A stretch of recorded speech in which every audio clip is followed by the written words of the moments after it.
ಬೀದಿ ನಾಯಿಗಳಿಗಾಗಿ ಪ್ರಾಣಿ ಪ್ರಿಯ ಸಂಘಗಳಿಂದ ಮಂಗಳೂರಿನಲ್ಲಿ ಪ್ರತಿಭಟನೆ ನಡೆದಿದೆ.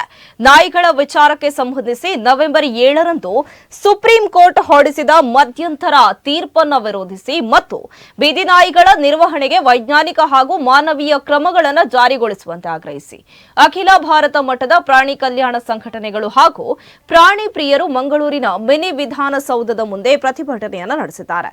ನಗರದಲ್ಲಿ 25,000ಕ್ಕೂ ಅಧಿಕ ಬೀದಿ ನಾಯಿಗಳಿವೆ. ಹಾಗಾಗಿ ಒಂದೇ ಅನಿಮಲ್ ಬರ್ತ್ ಕಂಟ್ರೋಲ್ ಕೇಂದ್ರ ಸಾಲದು. ಸರ್ಕಾರ ತಕ್ಷಣ ನಗರ ಸೇರಿದಂತೆ ಎಲ್ಲೆಡೆ ಹೆಚ್ಚಿನ ಎಬಿಸಿ ಕೇಂದ್ರಗಳನ್ನು ಸ್ಥಾಪಿಸಬೇಕು ಎಂದು ಅನಿಮಲ್ ಕೇರ್ ಟ್ರಸ್ಟ್ನ ಸುಮಾ ನಾಯ್ಕ್ ಆಗ್ರಹಿಸಿದ್ದಾರೆ. ನವೆಂಬರ್ 7ರಿಂದ ಪ್ರಾಣಿ ಕಲ್ಯಾಣ ಸಂಘಟನೆಗಳು ಸಲ್ಲಿಸಿರುವ ಹಸ್ತಕ್ಷೇಪ ಅರ್ಜಿಗಳನ್ನು ಸುಪ್ರೀಂ ಕೋರ್ಟ್ ವಿಚಾರಣೆಗೆ ಕೈಗೆತ್ತಿಕೊಳ್ಳುತ್ತಿಲ್ಲ. ಈ ಹಿನ್ನೆಲೆಯಲ್ಲಿ ನಮ್ಮ ಆಗ್ರಹವು ಕೇಂದ್ರ ಮಟ್ಟಕ್ಕೆ ತಲುಪಿಸುವ ನಿಟ್ಟಿನಲ್ಲಿ ಸುಪ್ರೀಂ ಕೋರ್ಟ್ ಮುಖ್ಯ ನ್ಯಾಯಮೂರ್ತಿಗೆ ಉದ್ದೇಶಿಸಿ ಪೋಸ್ಟಲ್ ಚಳವಳಿ ನಡೆಸಲಾಗಿದೆ.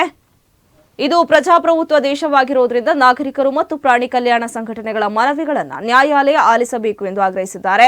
ಇನ್ನು ಈ ಸಂದರ್ಭದಲ್ಲಿ ಸಂಘಟನೆಯ ದಿನೇಶ್ ಪೈ, ಹರೀಶ್ ರಾಜ್ಕುಮಾರ್, ಪ್ರಾಣಿ ರಕ್ಷಕರಾದ ರಜನಿ ಶೆಟ್ಟಿ, ಡಾಕ್ಟರ್ ಶತಿರಾವ್ ಮತ್ತಿತರರು ಉಪಸ್ಥಿತರಿದ್ದರು.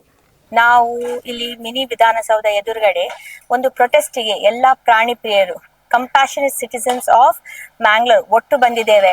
ಆಲ್ ಇಂಡಿಯಾ ಲೆವೆಲ್ ಅಲ್ಲಿ ಪ್ರೊಟೆಸ್ಟ್ ಆಗೋದು against the supreme court order, interim order passed on 7/11/2025.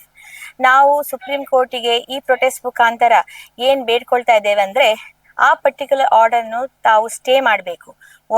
ಇನ್ನೊಂದು ಏನಂದ್ರೆ ಆನಿಮಲ್ ಬರ್ತ್ ಕಂಟ್ರೋಲ್ ಸೆಂಟರ್ಸ್ ಮತ್ತೆ ವ್ಯಾಕ್ಸಿನೇಷನ್ ಸೆಂಟರ್ಸ್ ಜಾಸ್ತಿ ಮಾಡಬೇಕು ಆಲ್ ಓವರ್ ಇಂಡಿಯಾದಲ್ಲಿ.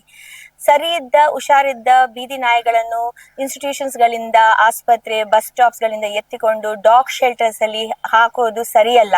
ಅದು ಯಾವುದೇ ಫಲಿತಾಂಶ ಇಲ್ಲದ ಒಂದು ಕಾರ್ಯಕ್ರಮ ಹಾಗೂ it will give rise to multiple issues such as revenue, what is the ಜಾಗ, ಫುಡ್ ಮ್ಯಾನೇಜ್ಮೆಂಟ್. ಈ ಪ್ರಾಣಿಗಳಿಗೆ ಸೆಂಟ್ರಲ್ ಜೈಲಲ್ಲಿ ಆಗುವ ಹಾಗೆ ಒಂದು ವ್ಯವಸ್ಥೆ ಮಾಡಲಿಕ್ಕೆ ಹೊರಟಿದ್ದಾರೆ ನಮ್ಮ ಸುಪ್ರೀಂ ಕೋರ್ಟ್ ಮತ್ತೆ ಸರ್ಕಾರ.